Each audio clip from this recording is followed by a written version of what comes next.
Hello friends, welcome to UPSC वाला। This is Sonia Ahuja और आज हम पढ़ने वाले हैं क्लास 10th का लास्ट चैप्टर इकोनॉमिक्स का, कंज्यूमर राइट्स।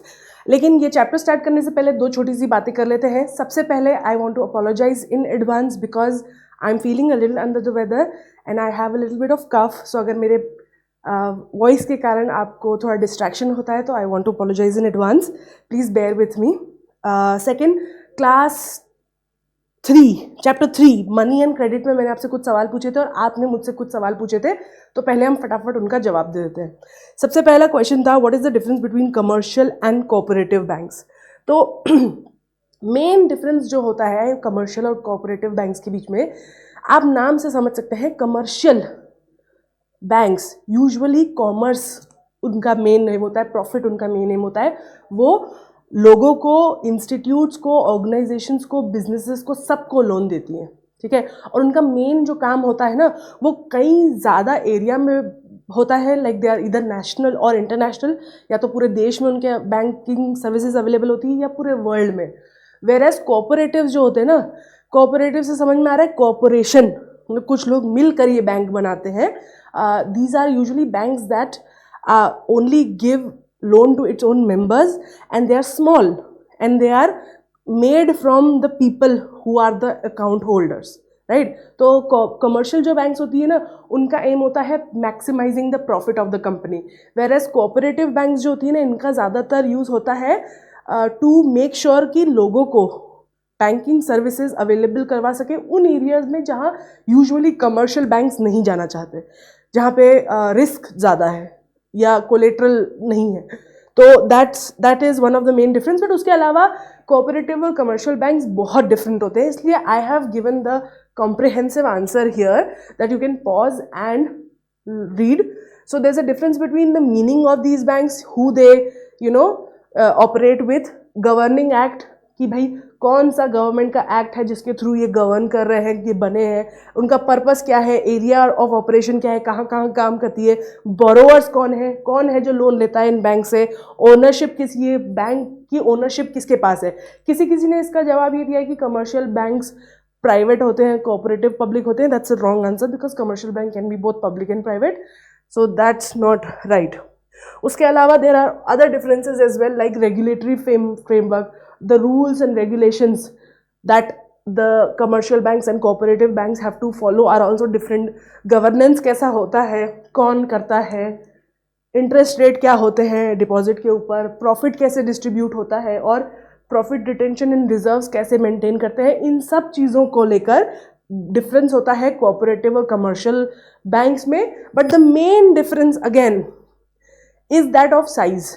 कमर्शियल बैंक्स बहुत बड़े होते हैं, कोऑपरेटिव बैंक यूजुअली इतने बड़े नहीं होते। कमर्शियल बैंक का मेन एम होता है प्रॉफिट बनाना, कोऑपरेटिव बैंक का मेन एम होता है सर्विस प्रोवाइड करना उन लोगों को जो यूजुअली कमर्शियल बैंक सर्विस नहीं दे पाती है, जिनकी रिस्क हाई होती है या जिनके पास चीज़ें, मतलब जो अमीर नहीं है, जिनके पास ऑलरेडी पैसे नहीं है, उन्हें बैंकिंग सर्विसेज प्रोवाइड करने के लिए यूजुअली कोऑपरेटिव्स होती है। तो आप पॉज करके पढ़ सकते हैं। इसका बिल्कुल सही जवाब दिया है तनुज साहू, नीलम कल्याण, राखी और गिरीश पांडे जी ने। So let's move on to the next question. What was the material used in the first currency. इसका बिल्कुल सही जवाब दिया है निखिल कुमार, राखी, करण धिवर, अभिषेक पटेल और निकिता राज जी ने। However I see a lot of people have answered the time when the coin was used, okay? But again, आप as a UPSC student please ध्यान दीजिए कि सवाल क्या पूछा गया है। I never asked कि पहली करेंसी किस राजा ने इस्तेमाल करी थी और कब इस्तेमाल करी थी, नहीं, मैंने आपसे पूछा है what was the material used in the first currency, ठीक है, क्योंकि मैं जानना चाहती थी कि वो किस चीज़ का इस्तेमाल करते थे। तो the first material was Electrum which is a alloy of gold and silver with a trace amounts of copper and other metals and it ranges. उसका कलर भी होता है येलोइश गोल्ड जैसा ही कलर होता है, इसे ग्रीन गोल्ड भी कहा जाता है एंड ये नेचुरली एग्जिस्ट करता है। और इसको 600 BC में यूज़ किया था लिडिया किंग एलिटस ने and this is was the official currency of the kingdom. And इसके पहले भी करेंसी एग्जिस्ट करती थी। देखो, बार्टर सिस्टम और करेंसी के बीच में कई सारे दूसरी चीज़ें भी थी। फॉर एग्जाम्पल एक समथिंग कॉल्ड शेखल। शेखल क्या होता है, एक किंगडम में फिक्स कर दिया जाता था कि एक unit would be weight of a particular grain, कि भाई एक ग्रेन ले लो, गेहूं या बाजरा, उसका इतना वजन से एक करेंसी का यूनिट बन जाएगा, ऐसा भी होता था। ठीक है, तो करेंसी बहुत सारी बीच में आई थी, बट द मटेरियल जिसमें जो पहला इंडिपेंडेंट मटेरियल यूज किया गया था करेंसी में, वो था electron.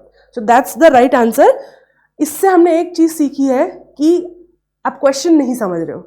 It's very important, half the battle is won if you understand कि बंदा पूछ क्या रहा है। ओके, थर्ड क्वेश्चन था, how many times does RBI release monetary policy in a year? So it's 6 times every 2 months। इसका सही जवाब दिया है महिमा सिंह, भारती शर्मा और रोहित कुमार ने। कई सारे लोगों ने बहुत डिफरेंट आंसर दिए हैं।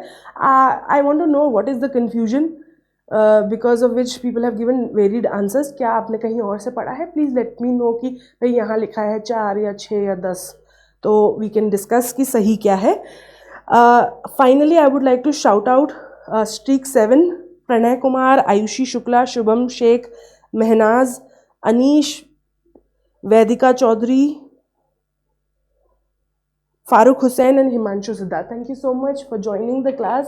I hope I see you again in the coming classes. अब आपने मुझसे कुछ सवाल पूछे थे, तो फटाफट पहले उसका जवाब दे देते हैं। सबसे पहला सवाल था, why RBI print limited currency? And the question is asked by Neelam Kalyan जी।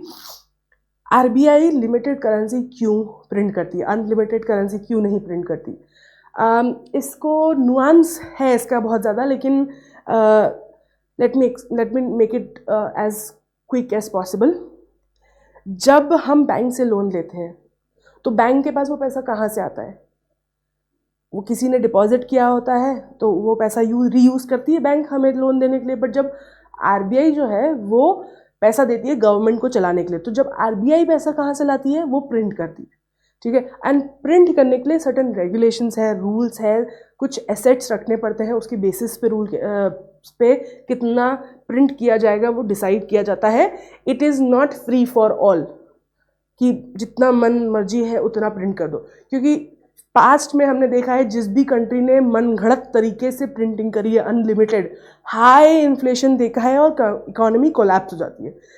जब हम क्लास 11th में इकोनॉमिक्स पढ़ेंगे तो उसमें हम इन्फ्लेशन के अंदर पढ़ेंगे कि why we will read this in detail और अच्छे से समझेंगे कि भाई क्यों अनलिमिटेड मनी नहीं क्या बोलते हैं प्रिंट कर सकती है आरबीआई। गौरव सिंह का क्वेश्चन है, can I spend time on basic videos if my target is UPSC 2026?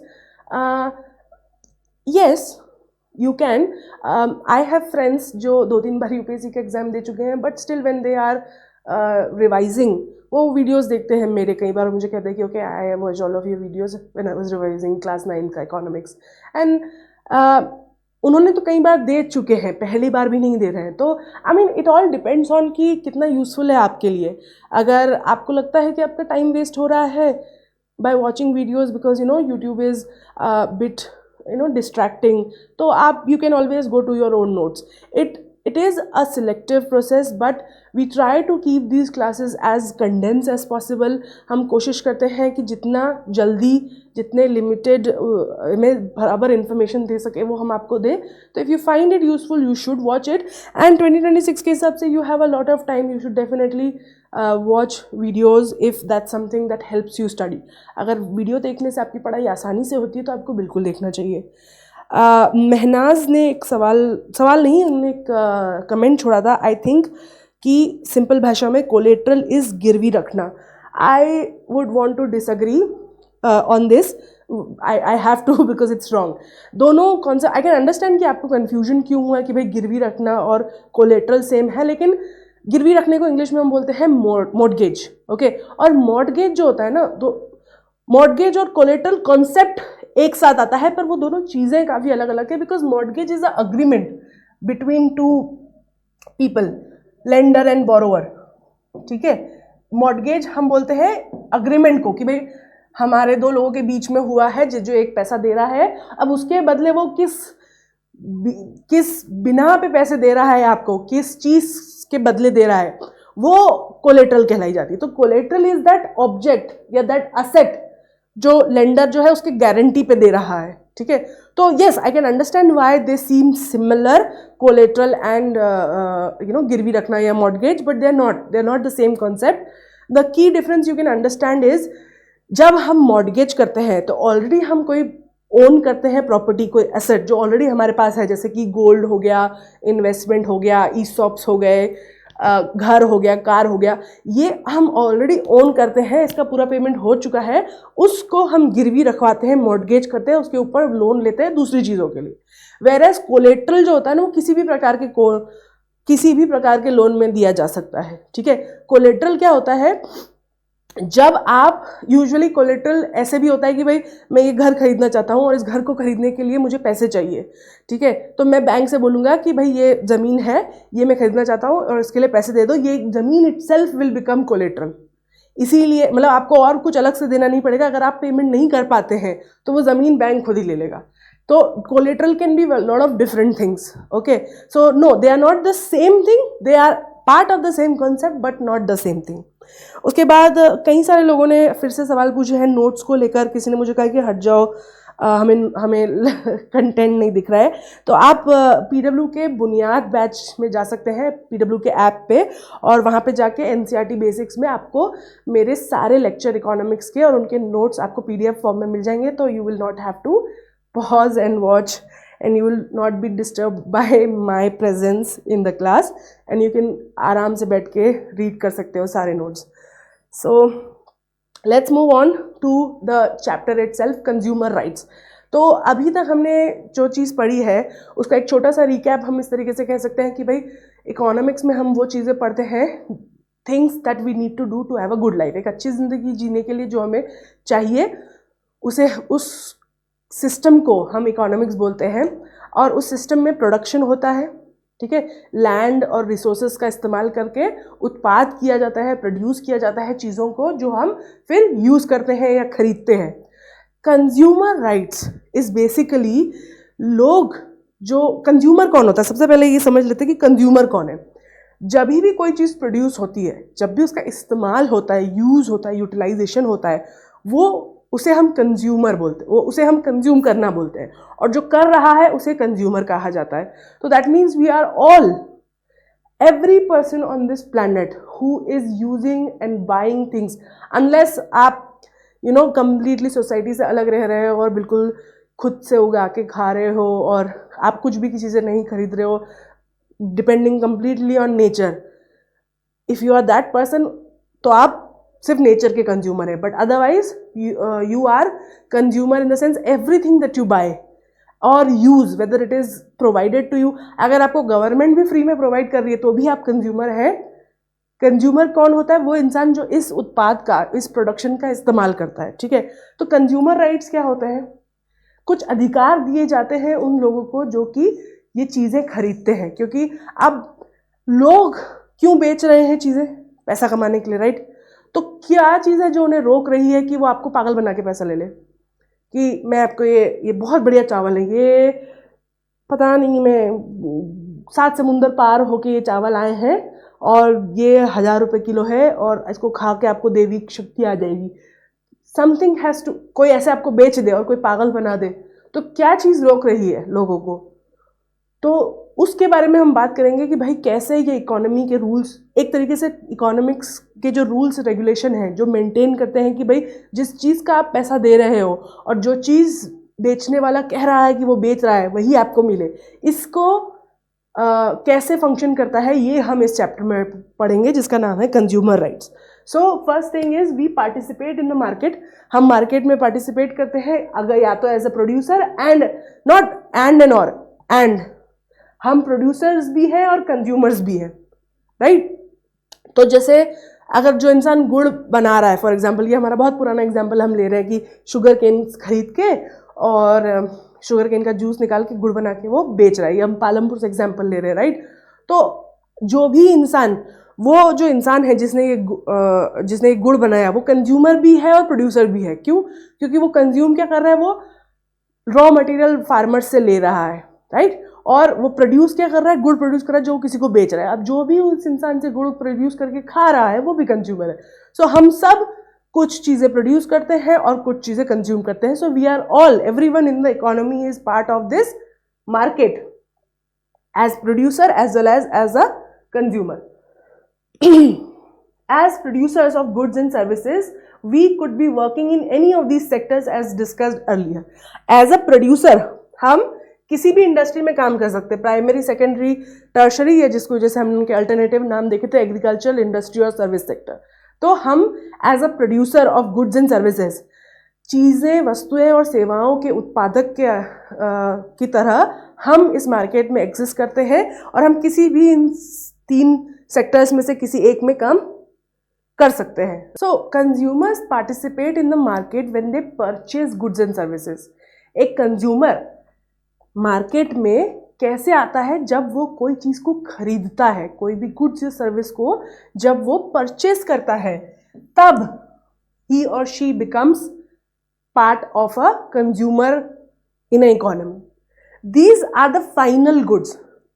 जब पूरे चीज़ें जो बनना चाहिए उसके साथ वो बन चुका है, जैसे कोई भी रॉ मटेरियल है, गन्ना हो गया, जब वो पूरा गुड़ में बनकर पैक होके मार्केट में बेचने के लिए आता है और उसे पैसे देकर खरीदा जाता है और फिर उसे कंज्यूम किया जाता है, फाइनल गुड है, उसके साथ और कुछ नहीं हो रहा है, तो उस फाइनल गुड्स को खरीदने वाले को हम कंज्यूमर बोलते हैं.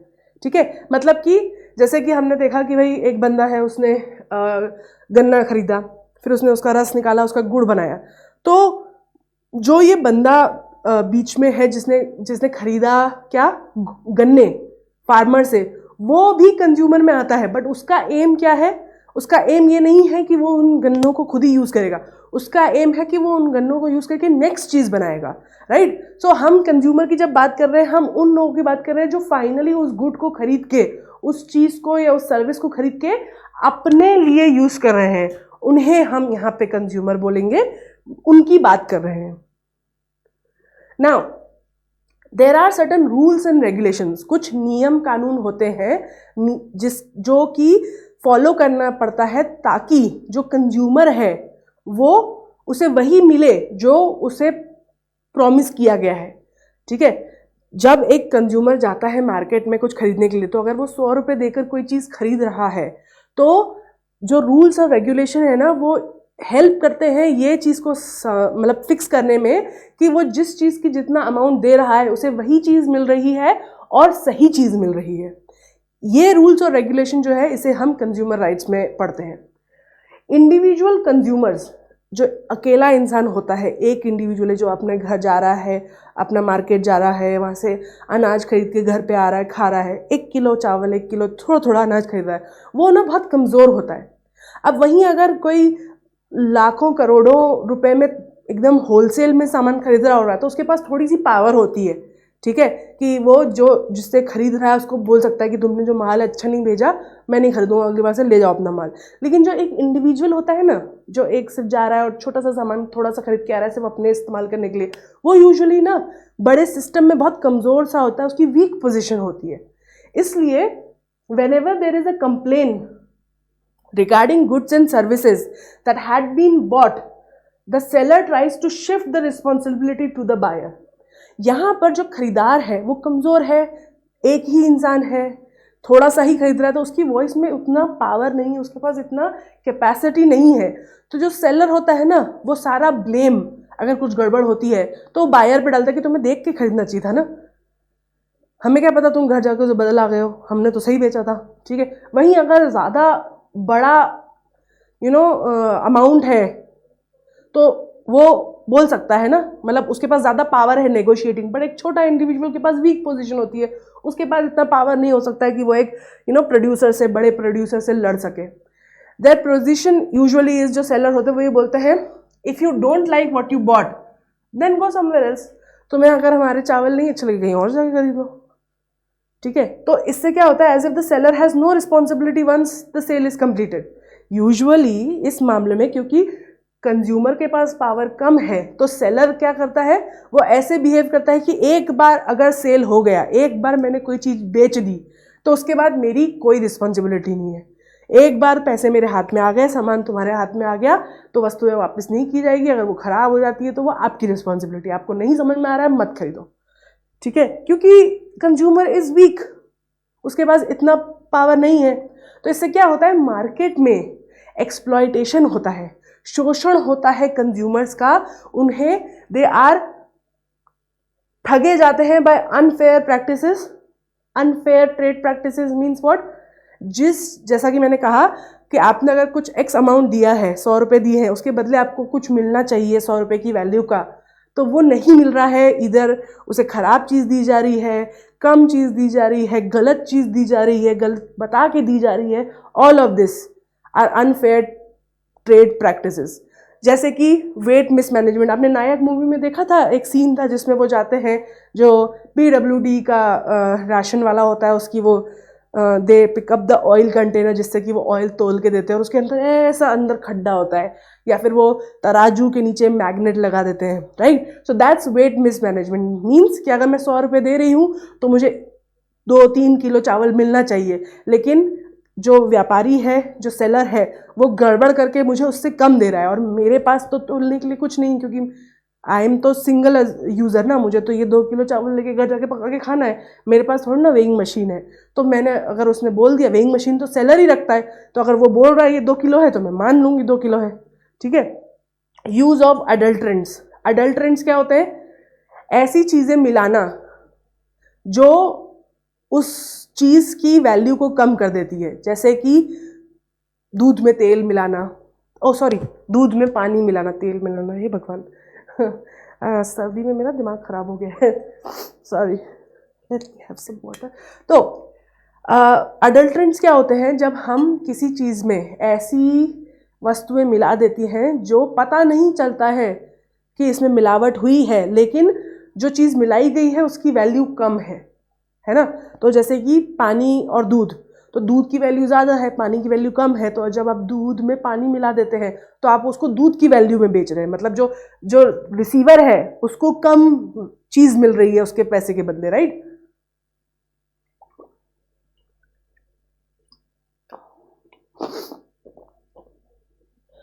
और लास्ट है सेल ऑफ डिफेक्टिव गुड्स। आपको पता है कि चीज़ खराब है या काम नहीं करती है, लेकिन फिर भी आपने उसको बेच दिया, तो उसे हम बोलते हैं सेल ऑफ डिफेक्टिव गुड्स। तो इस तरीके से कुछ शोषण होता है लोगों का, स्मॉल कंज्यूमर्स का मार्केट में। सो markets do not work in a fair manner. जो मार्केट है वो फेयर मैनर में काम नहीं करता है। पता है क्यों? क्योंकि मार्केट कौन चला रहा है? Sellers, right. सेलर्स को क्या चाहिए? प्रॉफिट। वो कोई दान करने थोड़ी ना बैठा है मार्केट में। उसका मेन एम है कि वो कैसे कम से कम खर्चा करके, कम से कम चीजें दे के ज्यादा से ज्यादा पैसे कमा ले। अब वो the person, the seller will do whatever to maximise profit. उसको कौन रोक रहा है? उसको जो चीज, वो वही चीज करेगा जिससे उसको सबसे ज्यादा पैसा मिल रहा है। वो क्यों तुम्हारी अच्छाई के लिए बढ़ेगा कि भाई कहीं ऐसा ना हो कि मैंने ज़्यादा पानी वाला दूध अगर आपको बेच दिया तो आप कमज़ोर हो गए। वो उसका प्रॉब्लम थोड़ी ना, उसका काम है सिर्फ प्रॉफिट पाना। इसलिए कई बार मार्केट जो होते हैं ना, वो फेयर मैनर में काम नहीं करते हैं। Consumer purchase small quantities and are scattered. जो लोग खरीद रहे हैं ना, वो आपस में जुड़े हुए नहीं हैं।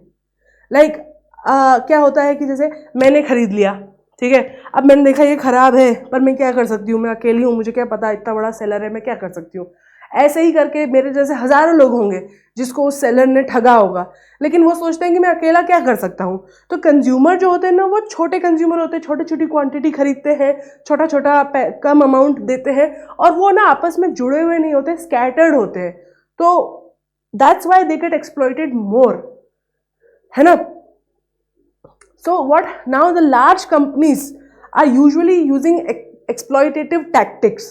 जो बड़ी कंपनीज होती है ना, वो सामान को अच्छा बनाने के बजाय ज़्यादा इस चीज़ पर ध्यान देने लगती है कि कैसे हम ज़्यादा शोषण कर सकते हैं लोगों का, कैसे हम ज़्यादा पागल बना सकते हैं लोगों को और ज़्यादा पैसे ले सकते हैं।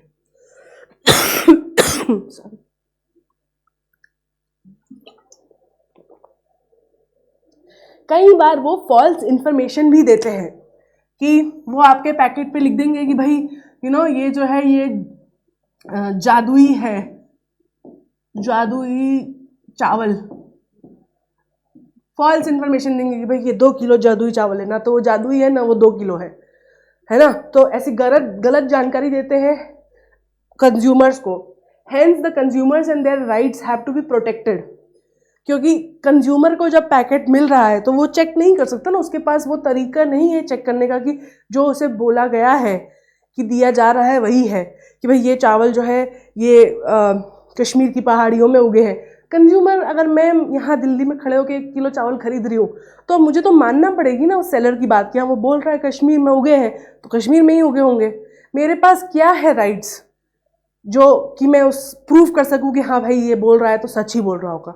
इसलिए लोग वर्ड ऑफ माउथ से भी जाते हैं कि ये लोग एक दूसरे को बोलते हैं ना ये अच्छा देता है इसलिए हम वहाँ जाएंगे, इसलिए आज भी ये पॉपुलर है। कंज्यूमर मूवमेंट, उपभोक्ता आंदोलन, जैसे कि हमारा फ्रीडम मूवमेंट था, फ्रीडम आंदोलन था स्वतंत्रता का, वैसे ये कंज्यूमर मूवमेंट टाइप है, विच इज़ द आइडिया कि लोग इस प्रॉब्लम से बचने के लिए एक साथ जुड़े और बड़ी कंपनियों से फाइट कर रहे हैं। So the consumer movement arose against the dissatisfaction of consumer. जब बहुत सारे कंज्यूमर मिले और सबने बात करी और आपस में रियलाइज़ करा कि भाई हम तो बहुत डिससेटिस्फाइड है, बहुत परेशान है इन लोगों से जो बेच रहे हैं, जो सेलर्स हैं, क्योंकि वो बहुत ज़्यादा अनफेयर प्रैक्टिसेस कर रहे हैं, बहुत हमें पागल बना रहे हैं। तो वहाँ से ये आंदोलन स्टार्ट हुआ कि हम कैसे कर सकते हैं इनके खिलाफ कुछ कार्रवाई, या कैसे हम अपनी पोजीशन स्ट्रॉन्ग कर सकते हैं। Why there is no legal system available to produce consumers, क्योंकि जब बात की जा रही है, जब इस आंदोलन की बात करी जा रही है 1960s 1950s में, तब कोई लीगल सिस्टम नहीं था, कोई कानून नहीं था जो कि सिर्फ कंज्यूमर्स के लिए काम करता हो। ठीक है, तो अगर किसी ने आपको गलत चीज़ बेच दी तो आप कुछ नहीं कर सकते, आपको वो उसका इल्ज़ाम आप ही पे आएगा कि आपने देख के क्यों नहीं खरीदा, और अगर आपको नहीं पता है तो नहीं खरीदना चाहिए था।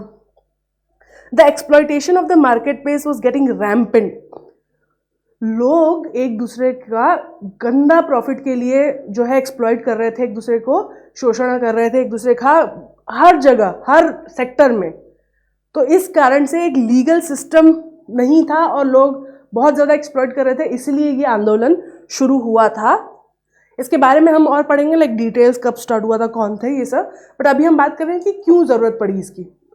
It was presumed that it was the responsibility of the consumer to be careful while buying the product, क्योंकि इसके पहले तक ये अज्यूम किया जाता था कि अगर जो खरीदार है उसी की जिम्मेदारी है ये देखना कि जो चीज़ वो खरीद रहा है वो सही है या नहीं। After several years, the awareness solidified and the responsibilities was shared with the seller. फिर जब लोग आपस में जुड़े और उनको अवेयरनेस आई कि भाई सिर्फ मेरी रिस्पॉन्सिबिलिटी नहीं है, तो सेलर की भी रिस्पॉन्सिबिलिटी है कि वो ये चीज़ का ध्यान रखे कि वो जो चीज़ मुझे दे रहा है वो सही दे रहा है या नहीं, है ना। Now the consumer movement is a social force. ठीक है, क्या है ये? एक सोशल फोर्स है, मीन्स लोग आपस में मिल के लड़ रहे हैं अगेंस्ट दिस बिग प्रोड्यूसर्स। ठीक है, originated with the necessity for protecting, protection की नीड के कारण और कंज्यूमर के इंटरेस्ट को प्रमोट करने के लिए लोग आपस में मिलकर एक आंदोलन किया। ये वो फोर्स है।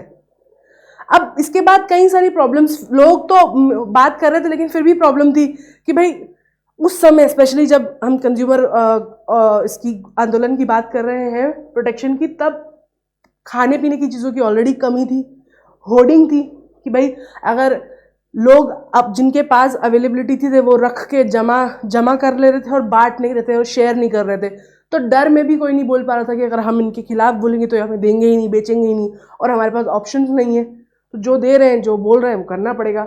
ब्लैक मार्केटिंग क्या होता है कि जब आपको पता है कि ये ग्रुप ऑफ पीपल है और इनको चीज़ चाहिए लेकिन ये इस सेलर के पास नहीं जा सकते फॉर वट एवर रीज़न, ये तो कम्युनिकेशन नहीं है, सेलर के बारे में उन्हें पता नहीं है या वट एवर, तो वो क्या करेंगे, इससे खरीद के उसका प्राइस डबल करके उनको बेच देते हैं, बिचौलिया टाइप, है ना।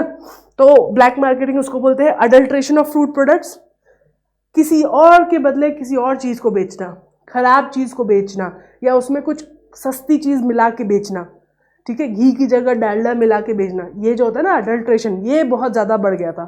सो then what happened is the movement originated in 1960. ये सब कब हुआ था? 1960s में. Just 1 second.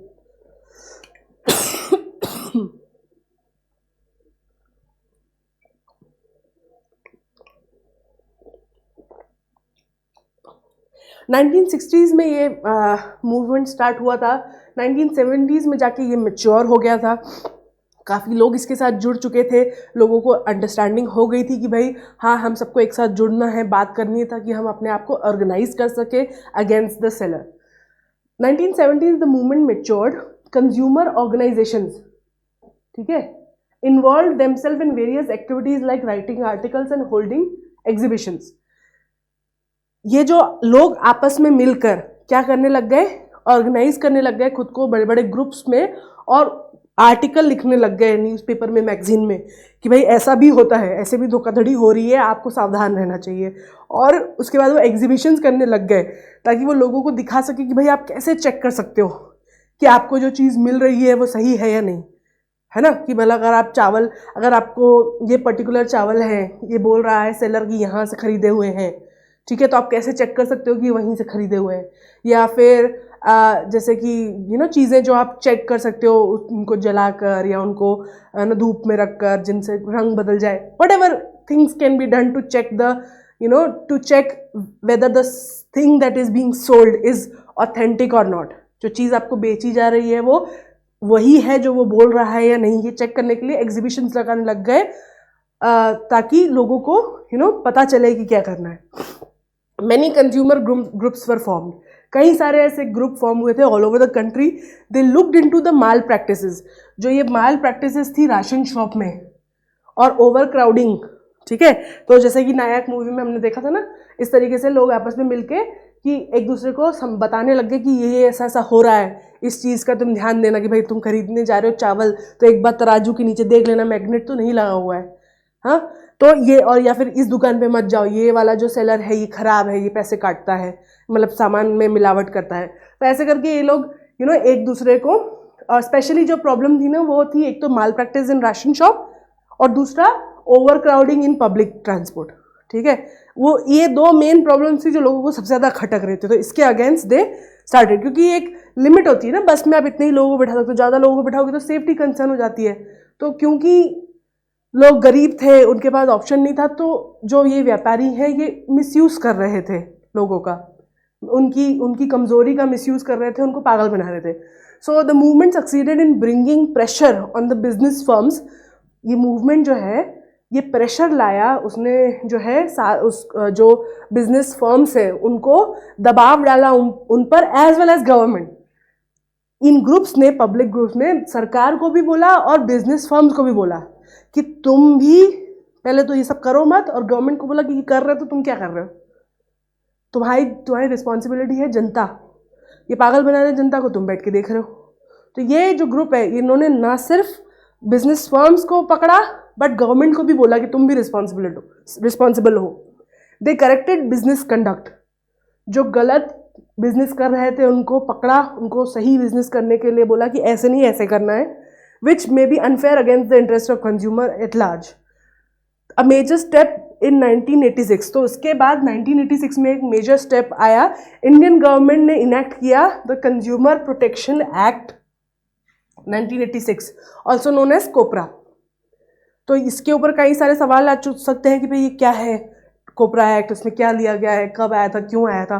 सो बेसिकली जब लोगों ने गुहार लगाई सरकार को कि हमें ये लोग पागल बना रहे हैं, आपकी जनता को ये पागल बना रहे हैं, उनका पैसा ले रहे हैं और रिच होते जा रहे हैं और हम और गरीब हो जा रहे हैं और आप बैठ के देख रहे हो, तो गवर्नमेंट ने बोला नहीं ऐसा तो बिल्कुल सही बात है, ऐसा नहीं होना चाहिए. तो उन्होंने फिर ये एक्ट निकाला, कंज्यूमर प्रोटेक्शन एक्ट, जिसके तहत उन्होंने कई सारे रूल्स और रेगुलेशंस बनाए और तरीके बनाए जिससे कि रिड्रेसल हो सके. तो क्या क्या किया उन्होंने, not only did they make the rules कि भाई ऐसा करना है ऐसा नहीं करना है, या उन्होंने तरीके भी बताए कि कैसे आप इसको रोक सकते हो.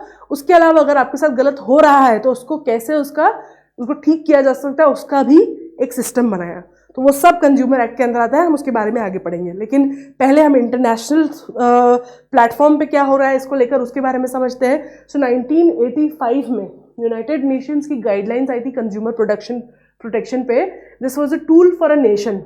तो यूनाइटेड नेशंस ने ये सबके लिए बनाया था कि आप लोग भी इसका इस्तेमाल करो कि कैसे आप अपने देश के अंदर गवर्नमेंट कैसे हेल्प कर सकती है ग्रुप्स के माध्यम से कंज्यूमर को प्रोटेक्ट करने के लिए। तो उसी का मतलब ये कई ऑल ओवर वर्ल्ड में कई सारी स्टेट में जो कंज्यूमर प्रोटेक्शन एक्ट है, it also comes from there, from the international consumer protection bill pass by United Nations. At the international level, this has become the foundation of consumer movement. Today, Consumers International has become an umbrella body for over 200 member organizations over 100 countries.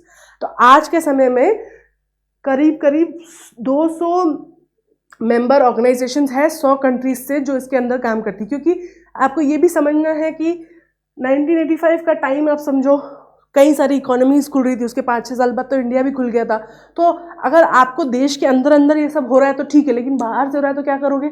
आप अगर दिल्ली से सामान खरीद रहे हो तो जाके दिल्ली वाले सेलर को बोल सकते हो ना कि ये क्या किया तुमने। पर अगर आप कहीं इस्तांबुल से या न्यूयॉर्क से सामान मंगवा रहे हो तो वहाँ जाके उनको कैसे बोलोगे? So this is the time where we were becoming global and it was very important to have consumer rights on an international platform. Okay, so consumer rights के बारे में हम थोड़ा और पढ़ते हैं, समझते हैं कि इसके अंदर आता क्या है। Right to safety. There are many goods and services that we purchase that require special attention to safety.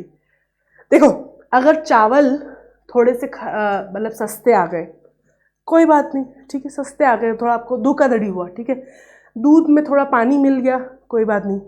पर अगर दवाई में मिलावट हो गई तो बहुत ख़राब हो जाएगा ना, क्योंकि उससे तो आपकी जान पे बात बनेगी, राइट। आपको अगर किसी ने खराब बॉटल दे दी पानी की तो ठीक है, फिर भी मतलब कोई इशू नहीं है। पर अगर आपको उन्होंने हेलमेट दे दिया जो सही से काम नहीं करता तो कैसे चलेगा? बॉटल से तो क्या होगा, ज़्यादा से ज़्यादा वो टूट जाएगी, आप नहीं यूज़ करोगे। लेकिन अगर उसने आपको गलत हेलमेट दे दिया तो आप एक्सीडेंट होगा तो हेलमेट तो फट जाएगा, आपकी सेफ्टी तो हुई नहीं। तो कई सारे ऐसे प्रोडक्ट हैं जिसमें सेफ्टी का बहुत महत्व था, कि ज़रूरी है कि लोग गवर्नमेंट ध्यान रखे कि इन चीज़ों में मिलावट ना हो या धोखाधड़ी ना हो, क्योंकि इससे इंसान की जान की सेफ्टी खराब हो जाती है। Users need to be informed about the same. लोगों को पता होना चाहिए कि जो चीज़ वो खरीद रहे हैं उसके ऊपर वो R&D हुआ है या नहीं हुआ, या वो क्या बोलते हैं, रिसर्च एंड डेवलपमेंट, या उसके ऊपर सही से काम हुआ है कि नहीं हुआ है, क्योंकि वो उनकी सिक्योरिटी के लिए ज़्यादा, उनकी जीविका के लिए ज़रूरी है। तो people need to know, the government or the authorities have to ensure that the quality is maintained. तो कुछ चीज़ों की, अब आप आज आपको बुखार होता है, पैरासीटामोल लेके आते हो, खाते हो, मान लो आपका बुखार नहीं उतरता है, तो आप क्या करोगे? आप और जाओगे दूसरे डॉक्टर के पास, भाई बुखार नहीं उतर रहा है, क्योंकि it could be lethal to have fever for long period, right. पर अगर आपको यही नहीं पता है कि कौन ये पैरासीटामोल वो दवाई है भी नहीं, या कुछ और मिला के आपको दे दिया, तो this could lead to a lot of bad things ना। तो इसलिए इट इज़ इम्पॉर्टेंट कि अथॉरिटीज़ जो है वो मेंटेन करे, इंश्योर करे कि भाई अगर कोई कंपनी को बोला है कि एक्स चीज़ बनाओ तो उसकी क्वालिटी जो है इंश्योर हो कि ये मिनिमम इतना तो इसमें होना चाहिए, इससे ज़्यादा ऊपर नीचे गड़बड़ नहीं होनी चाहिए, क्योंकि भाई ये चीज़ें बहुत ज़्यादा इंपॉर्टेंट है। ओके, तो जैसे फॉर एग्जांपल हो गई कार, भाई कार सेफ हो, है ना। बिल्डिंग्स अगर बन रही है तो बिल्डिंग सेफ हो, नहीं तो गिर जाएगी, भूकंप आएगा। तो पानी, खाने पीने की चीज़ों स्पेशली कि भाई सेफ हो, सेफली पैक्ड हो, उसके ऊपर डेट लिखी हो, या कोई किसी से, जैसे अगर आपको कोई मैं पैक करके खाना देती हूँ तो मेरी जिम्मेदारी पे आप खाना वो खा रहे हो, राइट। पर मान लो आपको एलर्जी है और मैंने आपको नहीं बताया कि भाई आपको पीनट से एलर्जी थी, मैंने खाने में डाल दिया पीनट, तो अब मैं एज ए इंडिविजुअल ठीक है, लेकिन अगर मैं एज ए कंपनी हूँ और मैं कुछ चीज़ बना के बेच रही हूँ और मैं आपको नहीं बता रही हूँ कि इसमें क्या है, तो वो आपके लिए काफ़ी नुकसानदायक हो सकता है। तो इसीलिए अथॉरिटीज़ को इंश्योर करना था कि वो एक क्वालिटी मेंटेन कर सके और लोगों को इन्फॉर्म कर सके कि भाई ये चीज़ है, इस इतने रुपए की है, यहाँ उगी है, इसमें ये दिया है, इतनी क्वांटिटी में दिया है, इस क्वालिटी में दिया है, एंड सो ऑन, ताकि लोग अपने हिसाब से सही डिसीजन ले पाए। So the right to be informed, सूचना, यू मस्ट नो कि आप जो अब जैसे हमारा देश है, हमारे देश में कितने सारे लोग हैं जो ऐसा धर्म का पालन करते हैं जिसमें उनको ऐसे धर्म का पालन करते हैं जिसमें उनको कुछ चीज़ें बिल्कुल नहीं खानी है, जैसे जैनिज्म हो गया, they can not have garlic और और इवन फॉरगेट द रिलीजन, कुछ लोग अपने आप में ही होते हैं कि उन्हें ये चीज़ नहीं खानी, वीगन हो गया जैसे, वो नहीं खाना चाहते हनी या कोई भी एनिमल प्रोडक्ट, ठीक है। लेकिन आपको कैसे पता चलेगा कि जो चीज़ बना रहा है, जो चीज़ बेच रहा है उसमें वो है या नहीं है? तो आपको पता तो होना चाहिए ना, वो इन्फॉर्मेशन तो होनी चाहिए।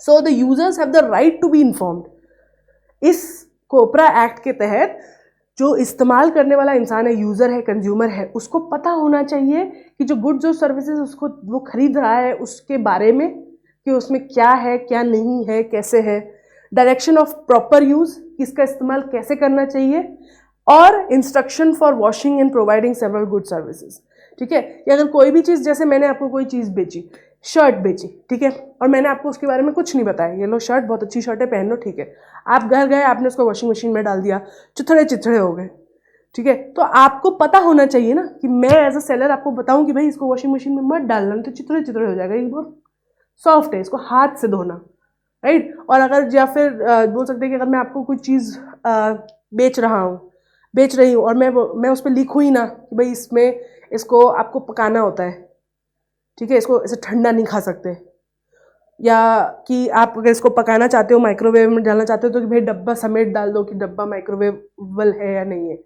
पता चला आपने वो डब्बा समेत चीज़ को माइक्रोवेव में डाल दिया और डब्बा प्लास्टिक का पिघल गया, तो ये इन्फॉर्मेशन तो आपको देनी पड़ेगी ना सेलर को इस चीज़ की कि भाई ये इसको कैसे इस्तेमाल करें, क्या करने से ये अच्छा चलेगा, लंबा चलेगा, क्या करने से आपको बेस्ट जो है उसका न्यूट्रिएंट्स या क्वालिटी मिलेगी। तो ये सब इन्फॉर्मेशन जो है एक सेलर को, एक कंज्यूमर को देना आवश्यक है कि किस तरीके से इस्तेमाल किया जाना चाहिए जो चीज़ वो बेच रहे हैं, या उसमें क्या क्या चीज़ें इंक्लूडेड है।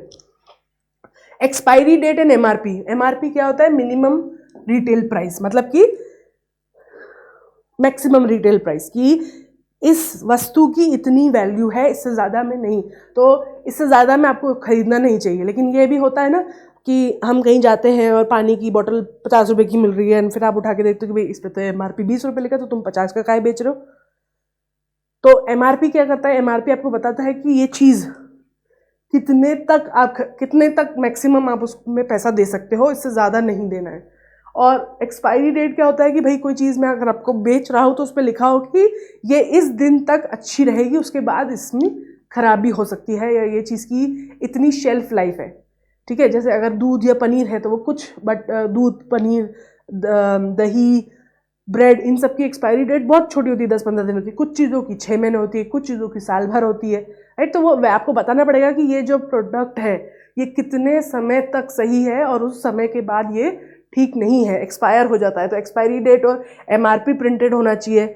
RTI has empowered the consumer to obtain information. RTI क्या है? राइट टू इन्फॉर्मेशन, ठीक है। राइट टू इन्फॉर्मेशन के तहत गवर्नमेंट ने कंज्यूमर को एम्पावर किया है, अधिकार दिया है कि आप किसी भी स्पेशली ये इन्फॉर्मेशन कंज्यूमर जो प्रोडक्ट प्रोड्यूसर है उससे मांग सकते हो कि अगर आप मुझे कोई चीज़ बेच रहे हो तो मुझे ये पता होना चाहिए, ठीक है। तो आरटीआई के तहत ये राइट आपको दिया जाता है। दूसरा है राइट टू चूज। देखो, अगर आपके गांव में एक ही चावल की दुकान है और आप वहां जाके चावल खरीद रहे हैं और वो आपको बोल रहा है कि ये चावल जो है ये 100 रुपये किलो है, और आप बोल रहे हो कि नहीं 100 रुपये किलो नहीं होते हैं, 50 रुपये किलो होते हैं, तो वो आपको बोलेगा तो ले लो जाके, मैं क्या करूँ, मेरी दुकान है, मैं तो 100 रुपये में बेचूंगा। क्योंकि और अब आप जिस गांव में रहते हो उसमें एक ही चावल की दुकान है, तो आप सोचोगे यार दूसरी चावल की दुकान तो बहुत दूर है, मेरे को वहाँ जाने में 50 रुपये लग जाएंगे, फिर आने में 50 रुपये लग जाएंगे, तो मुझे तो ये 150 का पड़ेगा, तो इससे अच्छा है मैं 100 रुपये का यहीं से ले लेता हूँ, राइट। तो ये जो थी ना कमी, चॉइस की कमी, ये ना हो। So the consumers have the right to choose कि वो क्या लेना चाहते हैं, कि ऐसा ना हो कि आप कोई चीज़ जो है वो एक ही अवेलेबल हो और उस पर जितना आप वो मांगे सेलर उतना आपको देना पड़े। तो कंज्यूमर के पास राइट होना चाहिए कि वो चूज कर सके कि इन सब प्रोडक्ट्स में से उसे क्या चाहिए, ठीक है। Consumers can not be forced to buy anything. कोई एक्सटर्नल फोर्स नहीं होना चाहिए कोई चीज़ खरीदने के लिए कि मुझे अब मेरे पास कोई ऑप्शन ही नहीं है, मुझे यही खरीदना पड़ेगा. They must be given an option to select, है ना. तो कंज्यूमर के पास ये ऑप्शन भी होना चाहिए कि वो दी हुई कि भाई 4 दुकानें हैं तो मेरी मर्जी है, मैं इन 4 में से किसी से भी जाके खरीद सकता हूँ. ठीक है, तो ये हो गया कंज्यूमर का ऑप्शन.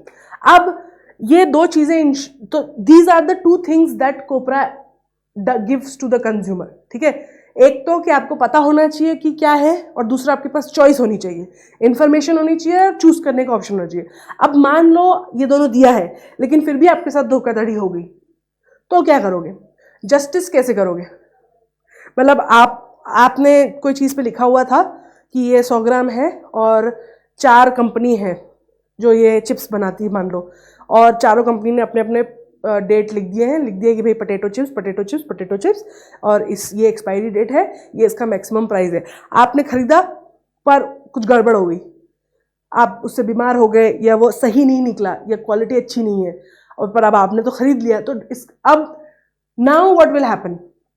क्योंकि क्या होता है ना, एक इंडिविजुअल, जैसा कि हमने देखा, एक इंडिविजुअल कंज्यूमर थोड़ा कमजोर होता है इन फ्रंट ऑफ बिग प्रोड्यूसर्स, क्योंकि प्रोड्यूसर तो फैक्ट्री है ना उसकी, तो बहुत बड़ा है, तो उसके सामने एक कंज्यूमर तो छोटा सा पड़ जाता है ना. वो 100 करोड़ का आदमी है, आप 5 रुपए के चिप्स लेके उसके पास थोड़ी ना जाओगे कि ये खराब है. तो लेकिन आपके साथ धोखाधड़ी तो हुई है, so how will you redress it? तो गवर्नमेंट जो एक कोपरा एक्ट है ना, ये इस बारे में भी बात करता है कि अगर आपके साथ एज अ कंज्यूमर धोखाधड़ी हुई है तो आप कैसे उसको सही कर सकते हो. So in that case, in case of exploitation और अनफेयर ट्रेड प्रैक्टिसेस, अगर ऐसा होता है कि आपको एक्सप्लॉयट किया गया है या आपके साथ अनफेयर ट्रेड प्रैक्टिसेस हुई है, तो consumer can seek justice. Consumer जो है वो न्याय मांग सकता है. An effective mechanism has to be put in place. जैसे कि आम सोसाइटी में होता है कि जब कोई आपके साथ कुछ गलत करता है तो आप कोर्ट जाते हो, पुलिस के पास जाते हो, वैसे ही कंज्यूमर्स के लिए भी ऐसा एक सिस्टम होना चाहिए, जस्टिस सिस्टम, जाके वहाँ पे आप न्याय ले सको अगर आपके साथ कोई धोखाधड़ी हुई है तो. Complain can be filed at various levels. जैसे अगर आपके साथ कोई इंसान कुछ गलत करता है तो आप पुलिस के पास जाके FIR कराते हो, वैसे ही कंज्यूमर्स के पास भी एक जगह होनी चाहिए जहाँ वो जा सके और कंप्लेन कर सके. कंज्यूमर फोरम्स और consumer protection councils are available. तो जैसे पुलिस स्टेशन है वैसे कंज्यूमर फोरम्स है, कंज्यूमर प्रोटेक्शन काउंसिल्स हैं जहाँ जाके आप कंप्लेन कर सकते हो. Several voluntary organisations also aid in the same. Voluntary organisations क्या होती है? वॉलंटरी मतलब जो प्रॉफिट के लिए काम नहीं करती है, या जो उसका काम वॉलंटरी बोल सकते हैं एक तरीके से, सोसाइटी के अच्छे के लिए जो काम करती है, उन्हें हम बोलते हैं वॉलंटरी ऑर्गेनाइजेशन. मीन्स वो अपनी मन की श्रद्धा से काम कर रहे हैं. तो ऐसी कई सारी वॉलंटरी ऑर्गेनाइजेशंस हैं जो कि आप मदद करती है कंज्यूमर्स की अगर उनके साथ धोखाधड़ी होती है तो. अब जुडिशियल मैकेनिज्म क्या है ना, क्या है वो सिस्टम जिसके तहत अगर आपके साथ कोई सेलर या कोई प्रोड्यूसर गड़बड़ करता है तो आप कैसे जस्टिस ले सकते हैं? Under COPRA a 3 tier quasi judicial. मुझे बताओ क्वाजी जुडिशियल का क्या मतलब होता है? कमेंट्स में please tell me what does it mean. Whenever you write the word quasi in front of anything, तो उसका क्या मतलब होता है? ये not just quasi judicial but just the meaning of the word quasi. ठीक है, under COPRA a 3 tier quasi judicial machinery at the district, state and national levels are available. तो कंज्यूमर राइट्स में क्या होता है, गवर्नमेंट में under कोपरा क्या किया गया है, उन्होंने बोला है कि 3 लेवल की मशीनरी सेटअप करिए, एक डिस्ट्रिक्ट लेवल पे, एक स्टेट के लेवल पे और एक नेशनल लेवल पे. Just similar to how are government system is, right. District level होता है, जैसे हमारा जो पॉलिटिकल सिस्टम है वो भी कुछ इसी तरीके से डिवाइडेड है, राइट. पहले अगर आपको कुछ जुर्म होता है तो पहले आप डिस्ट्रिक्ट कोर्ट पे जाते हो, डिस्ट्रिक्ट कोर्ट में बात नहीं बनती है तो स्टेट कोर्ट में जाते हो, स्टेट में नहीं तो सुप्रीम हाई कोर्ट में जाते हो, और हाई कोर्ट में नहीं बनती तो सुप्रीम कोर्ट में जाते हो, राइट. तो ऐसा ही सिमिलर सिस्टम जो है कंज्यूमर राइट्स का भी सेटअप किया गया है. The district level authority is called district consumer dispute redressal commission. ठीक है, तो नाम क्या है उसका? जो डिस्ट्रिक्ट लेवल पे अथॉरिटी है उसको बोलते हैं हम district consumer dispute redressal commission. और ये 1 करोड़ से नीचे तक के क्लेम्स को डील करती है. मतलब अगर कोई भी धोखाधड़ी हुई है ट्रेड में 1 करोड़ रुपए से कम, 1 रुपए से लेकर 1 करोड़ तक के बीच में, ठीक है, तो वो आप डिस्ट्रिक्ट लेवल तक जाएंगे। अब अगर मान लो आपकी धोखाधड़ी 1 करोड़ रुपए से ज़्यादा की है, ठीक है, तो कहाँ जाओगे? Then the state level consumer dispute redressal commission is called state commission, ठीक है। It deals with cases between 1 crore and 10 crore, है ना। अगर आपका 10 करोड़ 1 करोड़ से 10 करोड़ के बीच में है तो आप स्टेट लेवल पे जाओगे और उसको स्टेट कमीशन बोलते हैं। At this and at the national level it's called national commission, जो कि 10 करोड़ से ऊपर के क्लेम्स को डील करती है, ठीक है। अगर कोई भी धोखाधड़ी या दावेबाजी हुई है जो कि 10 करोड़ से ऊपर है तो उसके लिए आप नेशनल लेवल पे जाओगे। Right to represent. अब what does it mean to represent? जब भी कोई केस होता है तो जब एक पार्टी दूसरे पार्टी के कोई सा भी केस होता है तो क्या होता है? एक पार्टी होती है डिफेंडेंट, है ना, और एक पार्टी होती है जिसने क्लेम जिसके अगेंस्ट हुआ है, और एक होती है सेंट्रल पार्टी या जो जस्टिस सिस्टम। ये 3 लोग मीट होने चाहिए कम से कम। एक जिसने कुछ खरा जिसके ऊपर इल्ज़ाम लगाया गया है, एक जिसने इल्ज़ाम लगाया है, और तीसरा एक इंडिपेंडेंट अथॉरिटी होनी चाहिए जो कि सारे एविडेंस को देखेगी और डिसाइड करेगी कि भाई ये केस है या नहीं है। तो ऐसे ही कंज्यूमर कोर्ट में भी होता है। If a case is dismissed in the district level commission, a consumer can also appeal in the state level or at the national level। अगर मान लो आपने डिस्ट्रिक्ट लेवल पे जाके कंप्लेन करी कि भाई मेरे साथ 10 लाख की धोखाधड़ी हुई है, और डिस्ट्रिक्ट लेवल वालों ने डिसमिस कर दिया कि कुछ नहीं है, तो आप फिर से उसको और हाई लेवल पे ले जा सकते हो। Pretty similar to how we deal with other things, right. अगर कोई डिस्ट्रिक्ट लेवल कोर्ट कुछ दे देती है, मुजरिम को बोलती कि नहीं सही नहीं है, आपने कोई गलती नहीं करी है, फ्री कर देती है, तो आप फिर से अपील कर सकते हो हाई कोर्ट में, सुप्रीम कोर्ट में। वैसे ही कंज्यूमर कोर्ट में भी होता है। Thus the act has enables us as consumers to have right to represent in the consumer dispute redressal commission. Means हमें ये अधिकार दिया गया है कोपरा के अंडर कि हम अपने आप को रिप्रेजेंट कर सकते हैं on these multiple levels of courts against anything that has that any धोखाधड़ी और any unfair trade practices that has happened, उसका compensation, उसका claim हम जाके ले सकते हैं। अगर हुआ है तो अपने आप को represent कर सकते हैं। Now, how to become well informed consumer? जागरूक उपभोक्ता कैसे बने? आपने ad देखी होंगी, जागो ग्राहक जागो, that was also part of it। We have to acquire knowledge, ठीक है। हमें पहले तो सबसे पहले अपने आप को इंफॉर्मेशन से वो करना होगा, प्राप्त करनी होगी इंफॉर्मेशन, ज्ञान, कि भाई सही चीज़ क्या है ना। What we are buying and what are the options. क्योंकि अगर आपको पता ही नहीं है आपके साथ गलत हो रहा है तो आप क्या क्लेम करोगे? If you don't have a knowledge, अगर आप कोई चीज़ खरीदने जा रहे हो, वेदर वो चीज़ आपको मिली है सही या नहीं, ये पता करने के लिए पहले आपको पता होना चाहिए ना कि सही चीज़ होती क्या है। तो सबसे पहले you have to acquire knowledge. Awareness created in consumers, ठीक है, उपभोक्ताओं में जागरूकता पैदा की जाए, इसीलिए जागो ग्राहक जाओ कैंपेन हमने देखा था, ऐड आते थे। Exercising our rights doing buying and selling. हम अब कई लोग होते हैं ना, जैसे हम बोलते हैं ना, बार्गेन नहीं कर पाते, है ना, तो वैसे ही हमें अपना हक पता होना चाहिए कि हमें हक है कि हम जो सेलर है उससे बोल सकते हैं कि भाई ये सही चीज़ है कि नहीं, हमें बताओ, या ये इतने में क्यों दे रहे हो, इतने में क्यों नहीं दे रहे हो। तो ये बोलना, अपनी राइट को एक्सरसाइज करना भी ज़रूरी है। आप बोलोगे नहीं तो सामने वाला आपको चपत लगा ही देगा, ठीक है। सो इट्स इम्पॉर्टेंट कि आपके पास पहले तो नॉलेज हो, जानकारी हो कि आप जो खरीद रहे हो सही खरीद रहे हो या नहीं। दूसरा, आप अवेयर हो कि गड़बड़ होती है, कैसे होती है, कहाँ होती है। और तीसरा, अगर आप अपनी जो एक रिस्पॉन्सिबल ग्राहक बने, अपनी राइट को एक्सरसाइज करें खरीदते वक्त, बेचते वक्त। उसके बाद keep in mind the specifics like ISI, AG mark, hallmark. अब गवर्नमेंट ने क्या किया है कि अब कैसे पता चलेगा कि कोई इंसान जो चीज़ बना रहा है वो असली है या नहीं? तो उसके लिए ना गवर्नमेंट ने एक सेट ऑफ मार्किंग पैदा करी है। जैसे फॉर एग्जांपल एक कंपनी है, वो अगर X चीज़ बना रही है तो उसको गवर्नमेंट से चेकअप करवाना पड़ेगा कि देखो हम ऐसे बना रहे हैं, ऐसे करते हैं, और इसमें इतना परसेंटेज ये होता है, ऐसा इतना प्राइस में हम बेचते हैं, इतना प्रॉफिट हम कमाते हैं। ये जो जानकारी है ये गवर्नमेंट को देता है, और गवर्नमेंट उसके बदले उन्हें एक मार्क देती है, और फिर वो जनता को बताती है कि अगर ये मार्क है इस कंपनी पे, मतलब ये चीज़ अच्छी है, ठीक है। तो ऐसे ही मार्क्स होते हैं, तो लोगों को ये स्पेसिफिक पता होना चाहिए कि भाई ये जो मार्क्स हैं इनका क्या मतलब है, और ये कि कहाँ लगे हुए होते हैं और आपको कैसे उसको चेक करना चाहिए।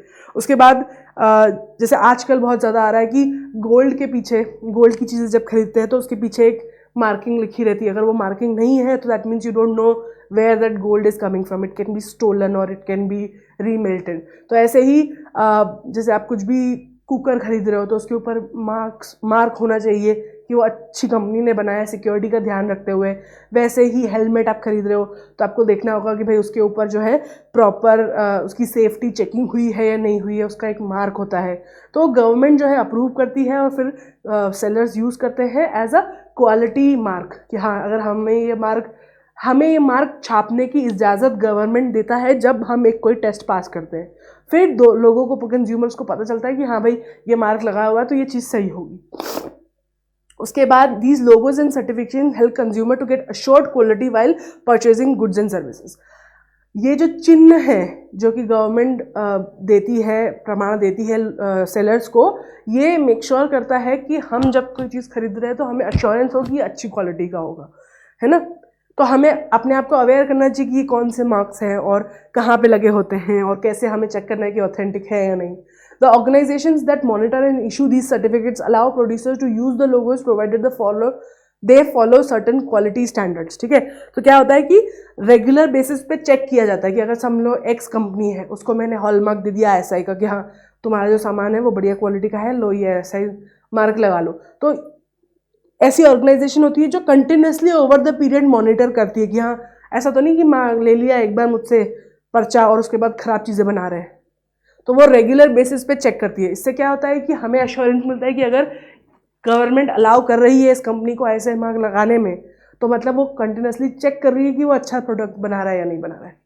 उसके अलावा some products like LPG cylinders, agricultural product and package drinking water, jewellery, helmet, specially इन चीज़ों का, क्योंकि गड़बड़ी इन चीज़ों में बहुत बड़ी हो जाती है। ठीक है, क्योंकि सिलेंडर खराब बना, फट गया, मर जाओगे। ड्रिंकिंग वाटर, बीमार हो जाओगे। ज्वेलरी है, महंगी आती है, अगर पागल बना दिया किसी ने नकली चीज़ देके। तो कुछ चीज़ें जो होती है वो बहुत ज़्यादा ज़रूरी होती है कि गवर्नमेंट बहुत क्लोजली उस पर ध्यान रखे कि ये सही बन रहा है या नहीं बन रहा है, नहीं तो बहुत ज़्यादा नुकसान हो सकता है लोगों का।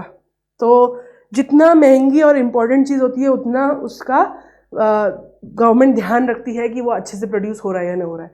India has been observing 24 December as the national consumers day, क्योंकि उस दिन कोपरा पास हुआ था, इसलिए 24 दिसंबर को नेशनल कंज्यूमर डे मनाया जाता है।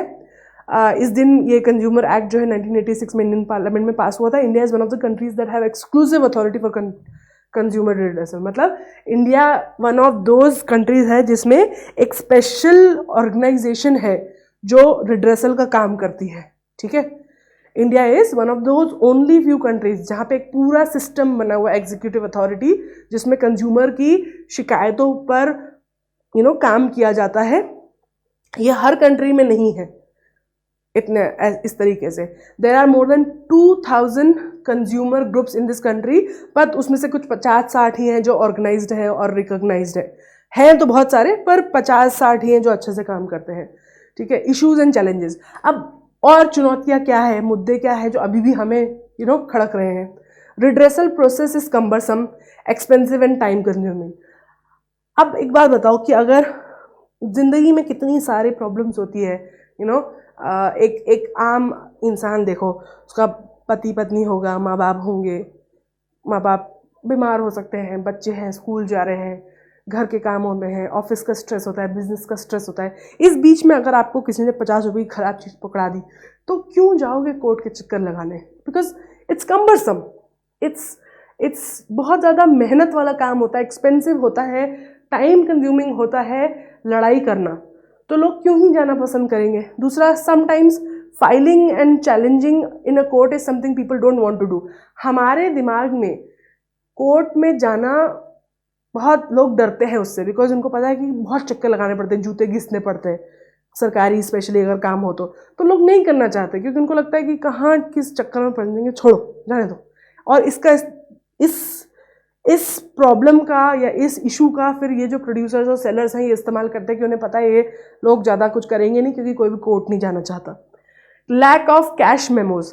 अब देखो, अगर मैं किसी पे केस करती हूँ कि इसने मुझे ख़राब चावल दिए, तो वो सामने से मुकर जाएगा, मैंने तो बेची नहीं, मुझे क्या पता, राइट। तो प्रूफ होना चाहिए ना। पर हमारे यहाँ कई सारी चीज़ें हम कहते हैं, अब आप कहीं जाते हो सखा तो बिल थोड़ी ना लेते हो, पक्का बिल कच्चा बिल आपने सुना होगा, राइट। तो ज़्यादातर कैश मेमोज या कोई रिसीट नहीं होती स्मॉल रिटेलर शॉप्स पे स्पेशली।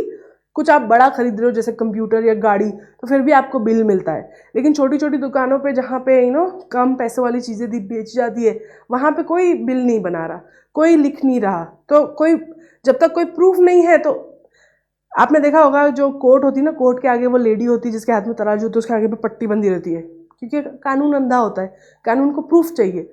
और क्योंकि कई सारी चीज़ें हमारे यहाँ बिना प्रूफ के बेची खरीदी जाती है, इसलिए कोई कैश मेमो है नहीं, कोई बिल नहीं है, तो इसके कारण कोई एविडेंस नहीं होता है। कोई एविडेंस नहीं है तो फिर कोई केस नहीं हो सकता है। तो एक ये सबसे बड़ी जो है चैलेंज है कि बड़े चीज़ों को लेकर तो हो जाता है, लेकिन छोटे चीज़ों को लेकर इशू होता है।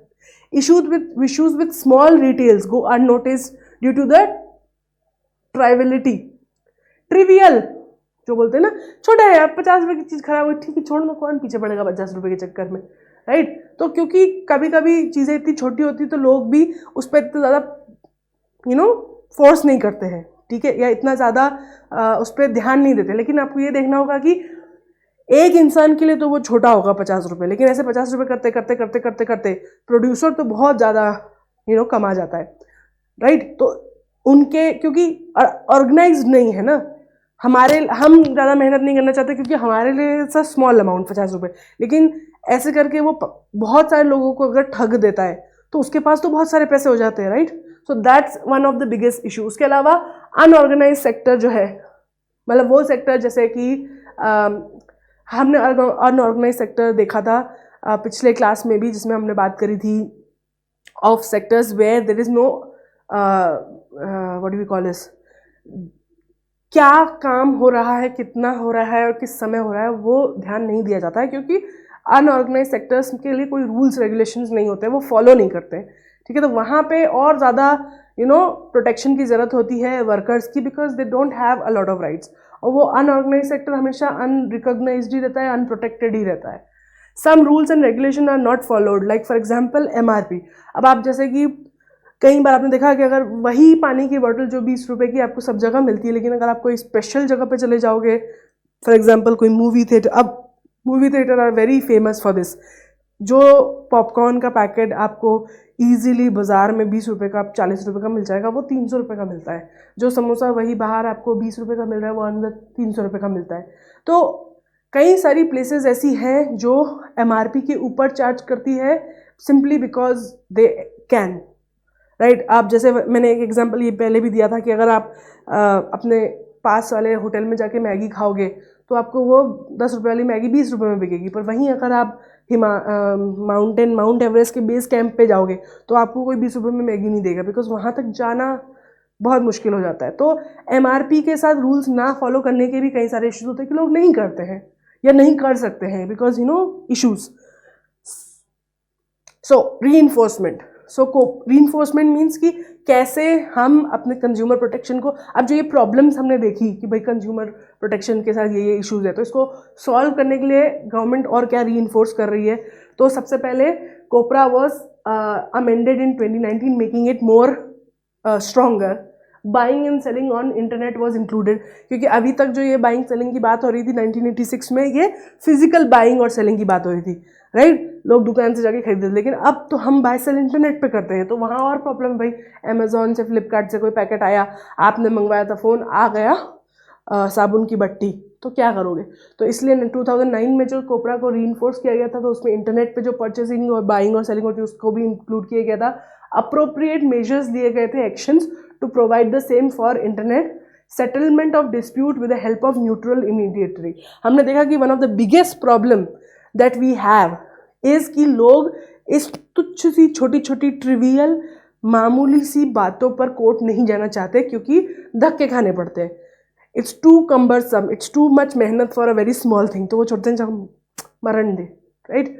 तो एक तरीके से what they have done is they have created कि एक न्यूट्रल पार्टी हो जो कंज्यूमर कोर्ट के बाहर ही मामले को रफा दफा कर दे। रिड्रेसल, ये हमने नॉर्मल कोर्ट्स में भी देखा है, राइट। आउटसाइड द कोर्ट कई बार लॉयर्स आपस में मिलके ख़त्म करवा देते हैं बात को। तो वैसा कुछ इसमें भी हो सके जिसमें एक मीडिएटर हो जो कि पार्टीज़ को एक दूसरे मतलब पार्टीज़ को एक सेम पेज पे ले आए कि भाई आपने गलत बेचा है तो आप कंपनसेशन दे के ख़त्म करो बात को, है ना, ताकि कोर्ट के ज़्यादा चक्कर ना लगाने पड़े और लोग actually it promotes people to go right. अगर जैसे फॉर एग्जांपल एक बड़ी कंपनी है, उसको पता है कि लोग ये छोटी छोटी चीज़ों के लिए कोर्ट में नहीं जाएंगे, और वो बड़े बड़े, क्योंकि अब बायर के पास या प्रोड्यूसर के पास तो बहुत पैसा है ना, तो वो तो आसानी से बड़े बड़े लॉयर्स कर सकता है और कोर्ट में जाके बैठ सकते हैं कि हाँ वो बात करो, पर वही छोटे कंज्यूमर को पैसा लगेगा और उसके पास है नहीं इतना पैसा। तो इस चीज़ से बचने के लिए आउटसाइड जो बोलते हैं ना एक तरीके से चैनल बनाया गया जिससे ये लोग भी जा सकते हैं और अपना they can actually have a chance to fight where they don't have to go through the gruesome, cumbersome process of going to a court. अच्छा, conclusion. Nevertheless, there is always scope for consumer to realize that the role and importance. कि उसके अलावा भी हमेशा as our society is growing, as our economy is growing, buyers and sellers are finding new ways to do things. जैसे जैसे हमारी economy evolve हो रही है वैसे वैसे हमेशा देयर इज ऑलवेज स्कोप कि हमें कंज्यूमर राइट्स को और रोल्स रिस्पॉन्सिबिलिटीज़ को उनको ध्यान में रखते हुए चीज़ों को बदलना हो। Consumer movement can be effective only if the consumer is active in the involvement. ठीक है, हमें as a citizen actively involve रहना चाहिए, क्योंकि अगर हम इन्वॉल्व नहीं है तो फिर, क्योंकि हमने देखा है कंज्यूमर प्रोटेक्शन जो है एक तरीके से पीपल लेड या सोशल जो है मूवमेंट है, तो इसके लिए ज़रूरी है कि जो उपभोक्ता हैं, जो कंज्यूमर हैं, वो कंटिन्यूसली एक्टिव रहें इन चीज़ों में, इस मूवमेंट में, तभी वो इफेक्टिव हो पाएगा। इट रिक्वायर्स वॉलेंटरली एफर्ट, क्योंकि अगर आप आपस में डिस्कस नहीं कर रहे हो तो शपथ लगाते रहेंगे सेलर्स। इट इज़ इम्पॉर्टेंट कि आप अपनी तरफ से आगे से होकर कोशिश करें कि हम कंज्यूमर्स को प्रोटेक्ट कर सकें, and struggle involving participation of one and all. ठीक है, द स्ट्रगल इज कि एक जना कुछ नहीं कर सकता है। ठीक है, एक उंगली कमज़ोर होती है लेकिन मुट्ठी स्ट्रांग होती है, तो इसलिए ज़रूरी है कि सब लोग पार्टिसिपेट करें, हर कोई अपना ये धर्म बनाए कि हम कोशिश करें कि हाँ अगर कोई गलत अनफेयर ट्रेड प्रैक्टिसेस कर रहा है तो हम मिलकर उससे लड़ें, ताकि लोग एक अच्छी सोसाइटी क्रिएट हो सके जिसमें लोग धोखाधड़ी ना करें और जो चीज़ हम पे कर रहे हैं वही चीज़ हमें मिले, राइट। तो ये it is something of a social responsibility we have. हमारी एक रिस्पॉन्सिबिलिटी है as a Indian citizen, as a social person, कि हम ध्यान रखें कि हमारे आसपास क्या हो रहा है, हम अपने आप को इन्फॉर्म रखें कि कैसे चेक करते हैं कोई चीज़ अच्छी है या नहीं, या जिन लोगों को नहीं पता है उन्हें बताएं, अवेयर करें, अवेयरनेस फैलाएं, और अगर कुछ गलत होता है तो हम मिलकर जो है रिपोर्ट करें ताकि कंज्यूमर कमज़ोर न पड़ जाए, है ना। तो all of this is part of a social movement, is something that we need to take care of it.